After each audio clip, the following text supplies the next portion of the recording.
Hey guys, welcome back to my channel. My name is Ashley. I'm an intern architect in Ontario, and I just wanted to take a moment to say a big thank you to everyone that has subscribed to this point. And if you haven't subscribed, please do subscribe. It really makes a difference. And I just want to say thank you so much for everyone and for all the support that I've been receiving.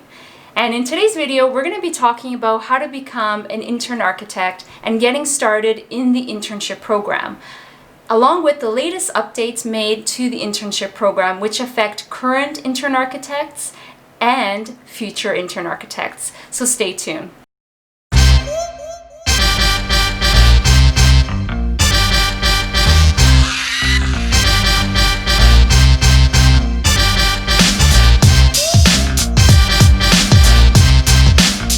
So before getting started with the internship program and becoming an intern architect, you must have your education. So you must have and obtain an accreditation certification from the CERB in order to apply to become an intern architect. So step number 2 to becoming an intern architect is you need to complete an application and pay your annual fees. So once you've completed your education requirements, you can now apply to become an intern architect. And to do so, you need to apply through your local authority. So for example, I work and live in Ontario. I just log in onto the OAA website and I fill out the form and submit it and pay the annual fee, which on Ontario, the annual fee is $172. Now, if you're an intern architect for more than 5 years, that fee jumps to $903.50. which is a bit of a jump. Now, to apply to become an intern architect, you don't need to be employed. Now, of course, to log in your hours, you need to be employed because those hours are counting as experience. But to become an intern architect, you do not need to be employed. If you're not employed yet, you could apply to become an intern architect. So once you applied and you paid your annual fees, the next step is finding a mentor and a supervising architect. And you'll need both in order to begin your internship program, and they will be signing off on your hours. Now, it's important to check with your local jurisdiction for the requirements for your internship program. In some provinces, a mentor is not required.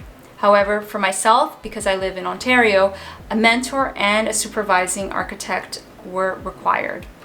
Now, both need to be a licensed architect, and in some provinces, your mentor can be a retired architect as well. So make sure to check your local authority. Now, your mentor needs to be outside of your workplace. So they're going to be unbiased and they're going to help you and guide you through and mentorship you through your internship program.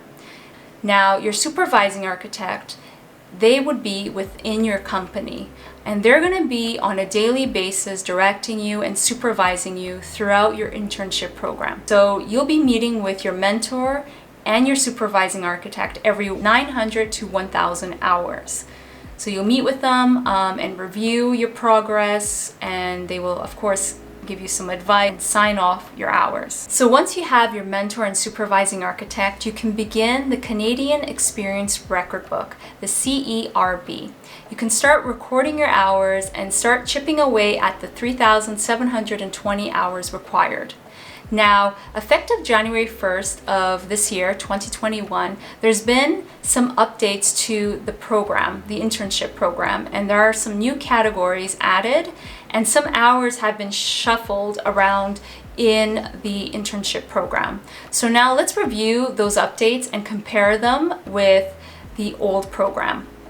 So on the left here, you have the new internship program that's effective of this year. And on the right, you have the old program.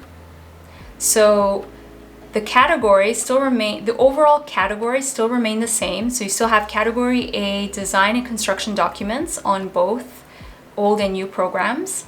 And you still have category B, construction administration for both programs. And you still have category C, management, for both programs. Now, where you start to see some changes is under each category.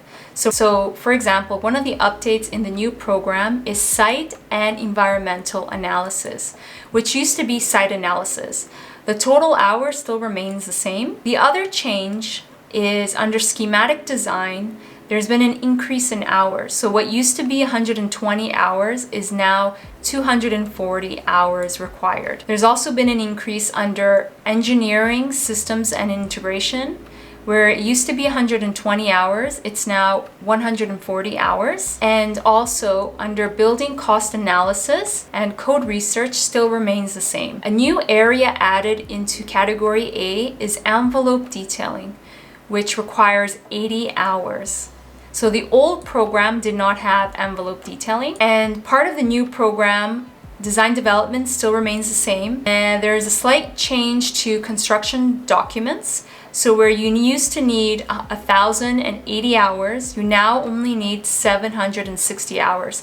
So some of the hours that used to be in construction documents got reshuffled into envelope detailing. Specifications and material research still remains the same at 120.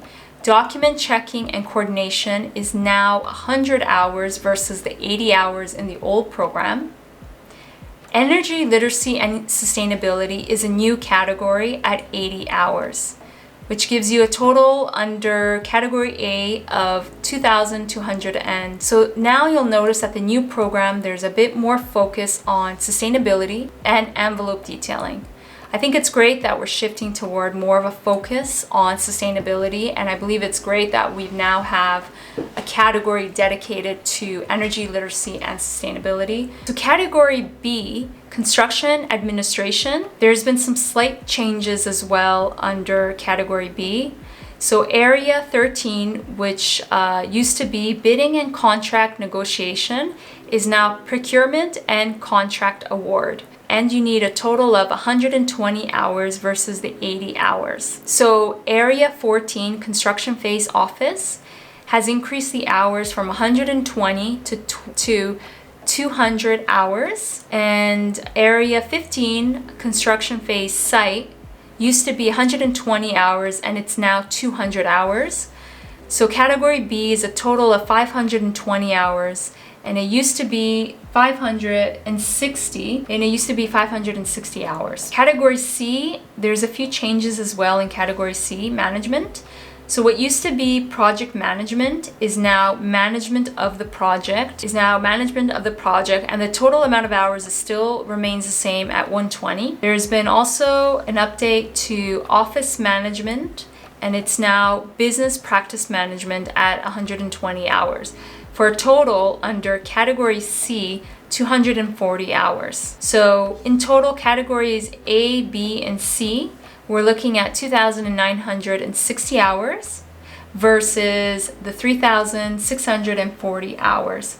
And the remaining hours required are 760 hours needed versus 80 before. Now those remaining hours could be done, of course, under between 1 to 17, and those can be broken up to there. So there's been a reshuffle of hours. You'll notice that you need slightly more under management for a minimum, which used to be 200, it's now 240. And what used to be that you need an additional 280 hours under either management of the project or office management, you now don't have that extra requirement. That's been added toward the end of the chart under remaining hours under categories 1 to 17, which I think is a positive thing. So something else to note is that if you're in the syllabus program, you're able to log in a maximum of 760 hours of work experience toward your internship program. Another update that was done was recognized students could also record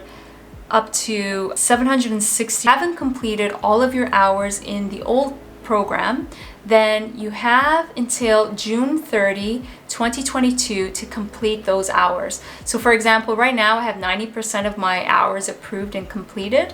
I still have the other 10%. And so if I'm not able to get that 10% done by June 30 of next year, then I would fall under the new program and I would need to complete the new categories. So energy, literacy, and sustainability, and envelope detailing, and any other hours that are added to the new program. I would have to complete those.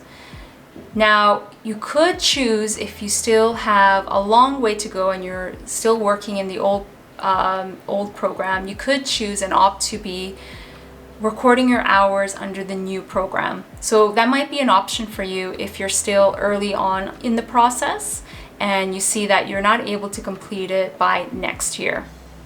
And of course, if you're a new intern architect, then you would follow under the new program. So there you have it, guys. That's how you become an intern architect, and that's how you get started in the internship program. Now, if you haven't subscribed yet, make sure to subscribe, like, and comment down below if you're still in the old program or if you're a new intern architect. Let me know your thoughts on the new updates to the internship program.